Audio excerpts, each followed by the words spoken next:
Thank you for staying tuned. This has been the media industry's Mother's Day TV show 2022.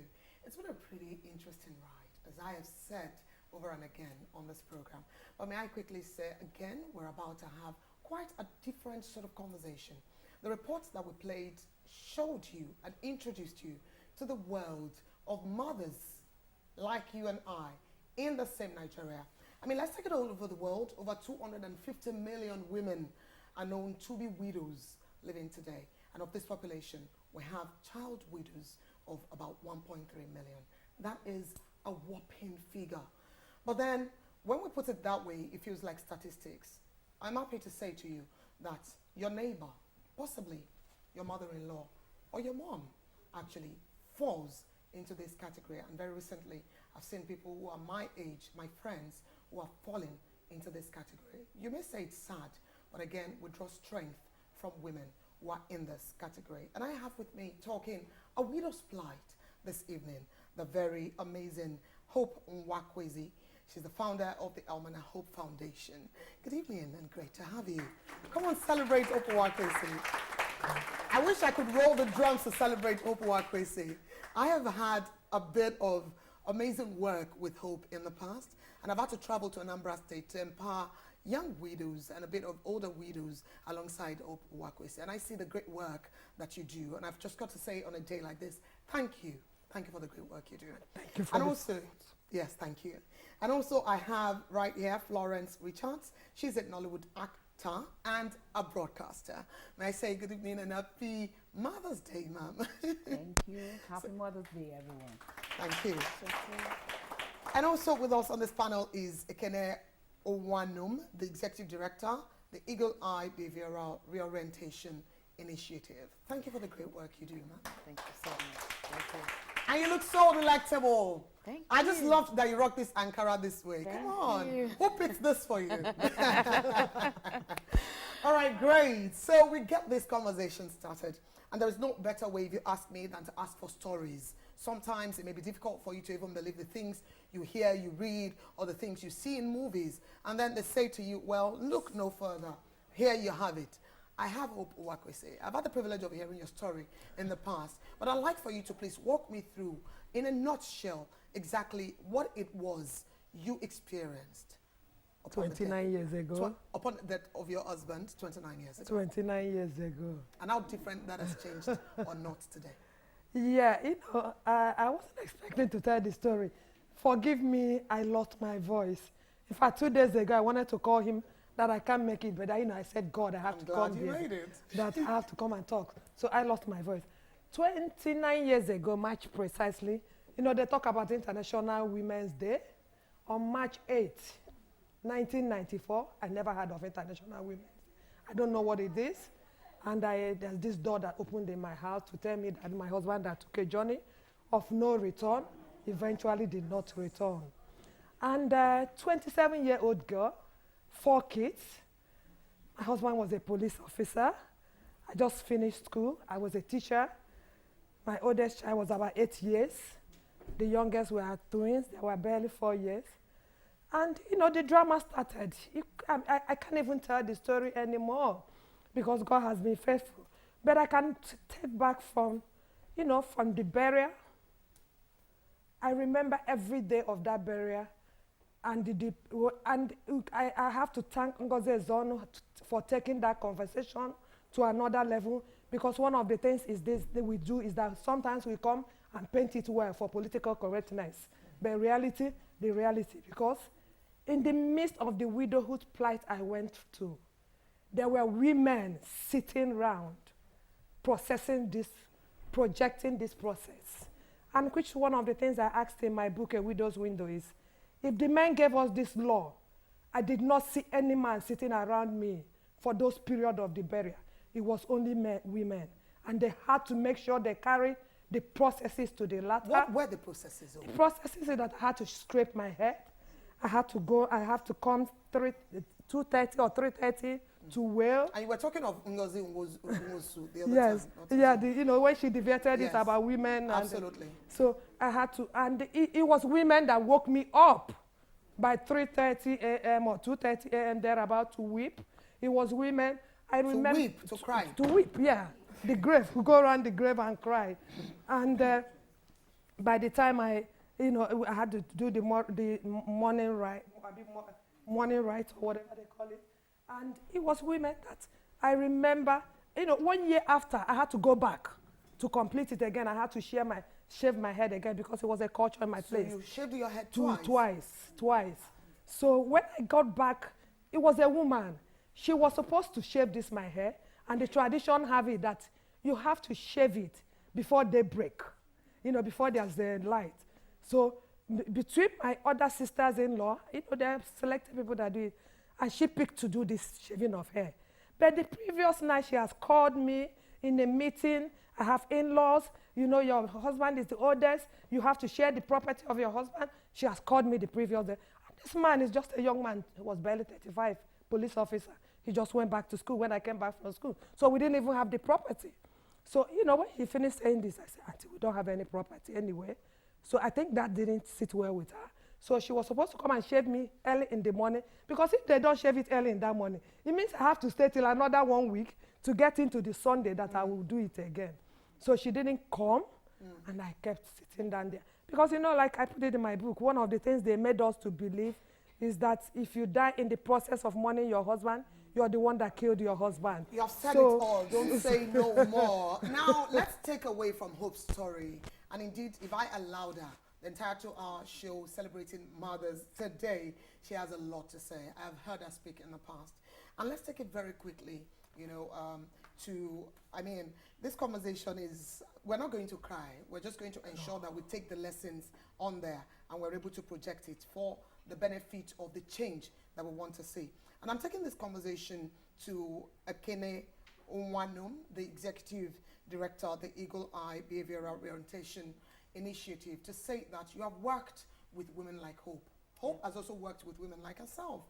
Can you tell me exactly how dark it can get and how you are able to infuse hope in such situations?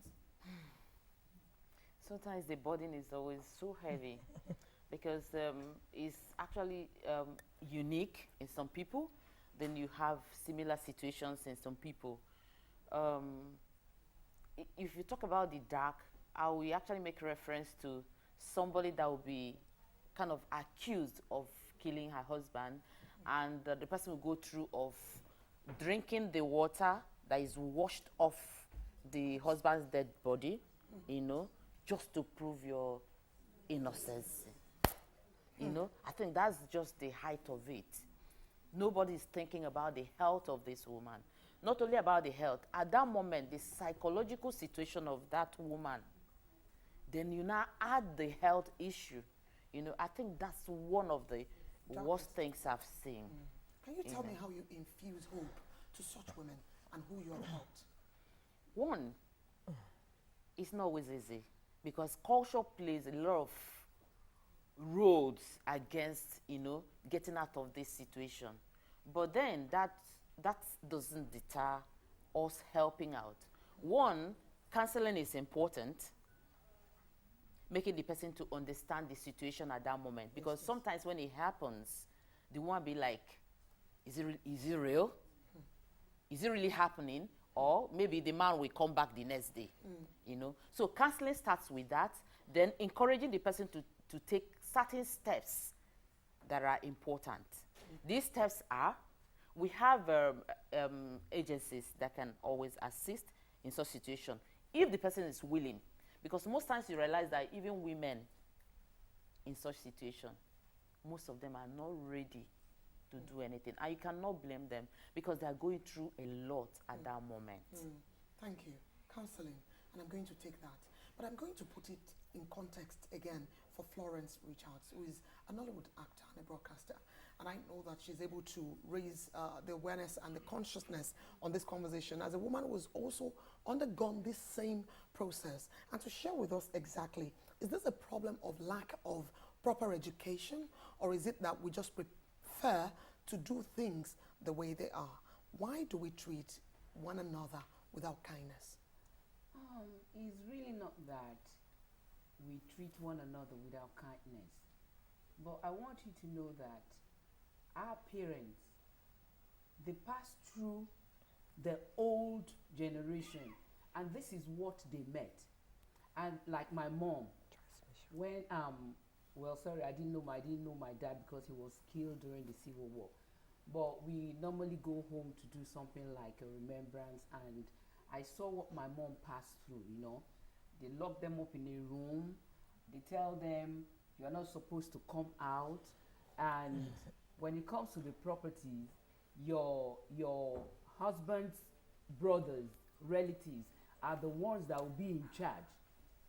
My mom never was, she didn't have the opportunity of taking care of her the husband's properties, but the husband's brothers, they keep telling her, then coming to her children, the ones that are female, well, your female daughters can't have any property because they are not male children, and you know, all manner of things, but they couldn't fight back because this is what they met.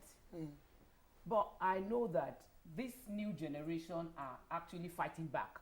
That you can't tell me I can't have a say in my husband's property. But we can't really blame them because they really don't know how to go about it. So and I thank God okay, for foundations that are really Amana encouraging Hope them, Foundation, counseling them, yes, telling them how to go about things like that because they really pass through a lot. Thank you so much. There's a lot that we would say, but indeed, I am just going to take the points from what we have discussed. She has shared a story. If there's anything more inspiring, I really don't know. And you have been able to say to us, see, it's tradition, but indeed, the younger generation are rising up to fight. And you have said to us, the most important thing in this is to seek the help, get therapy, talk to somebody, and get assisted. And though it may be dark, eventually there would be light. Thank you so much. Like, let me say something. Yes, I'm a please. widow, but I never passed through that. Actually, my husband's siblings, the family members were actually looking up to me. What do we do?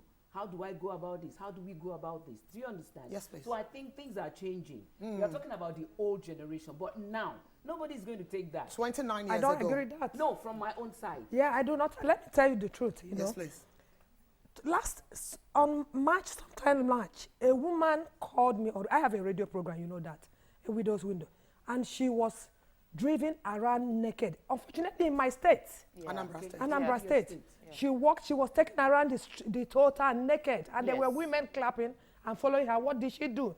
They say some story had it that she screwed her husband to death. The other person had it that she did. The bottom line is that she killed her husband. Meanwhile, the media that took her all over the place, naked, dressed up the dead man. So if you go into internet, Google it, you see her. You see her naked, they have tried to, then you see the dead man. Hope this conversation, we have to take it further. It won't end here. This is just a conversation starter as to what we have and what the plight of a widow is in our society. The VAT Act, thankfully, has been able to do a lot, but what we understand that this act is just getting off the ground. Yes. There is So a lot that can be that done. act was what to we make initiated in Muhammad. We took Absolutely. it to the House of Assembly. Absolutely. Federal House. And we They are have grateful for passed you, in Hope it. Owakwesi. They have gone to Senate, but passing it in and putting it in a black of what paper is not enough. I am each grateful. and every one of us has the only way we can Implementation. support each woman to grow is for us to begin to address it. Look at when you go to brothers-in-law, when my brother-in-law, it's not my brother-in-law, when a brother-in-law takes a widow something from, Support. there's a wife in that Somebody house. should get up and There's a speak. wife that is enjoying that Thank you. property. Thank you. There's a sister-in-law that is that Thank property. you, Hope. That is where women have to start working. I To think have this that was conversation. what Widowhood brought is- hope to the woman in from Widowhood is in the life cycle of every woman that says, Thank I you. do. Thank you so much. Hope says widowhood is in the life cycle of every woman that says, I do. And when we understand this to mean inclusion, it would mean that we would stand up for the next woman. Thank you so much for making it onto the celebration of mothers for the International Mother's Day 2023. This has been an amazing jolly ride. Can I have a round of applause just for this? And indeed, while we get the celebration started, I've got to say to you, it's time to get on your dancing shoes. For we have Ara right here, who's going to bring the beautiful celebration of mothers. And let us have an amazing ecstasy of dance and whatnot while we celebrate these pretty significant humans who live as angels amongst us. And I talk of mothers. My name is Melanie Ishola, and it's been a great privilege to host this show. Thank you for having us. Guys, we've got bad news. Only 2 mini noodles left. Relax, relax, relax. We're going to play a game to it. It's going to be fun. Food is ready, yo. Okay, guys, this is how we're going to play this game. I'll spin the knife. It ends on you. You eat. Now. Yes! Yes! All right, let's do it again. Yeah! Bastard. Hey. All right, let me do it again. Baba, far now. Wait for that. No, not tonight. Wait, calm down now.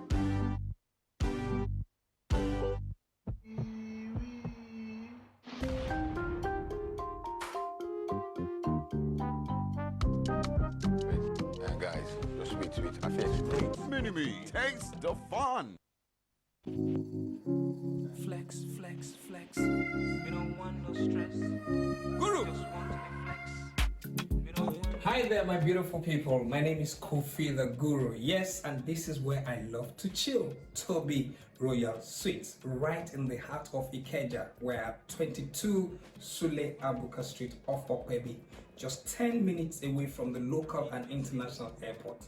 You can come here at any day, anytime, and just relax. This place is very serene, it is secure, we have CCTV cameras, and then of course we have Wi-Fi enabled televisions and Wi-Fi for you. Any meal of your choice on demand is also available. Also have car hire service for you. All apartments are luxuriously furnished, fully fitted kitchen with Bosch microwave and granite worktop. So what are you waiting for? Come on, come here and cheers. Fly away, be my way now.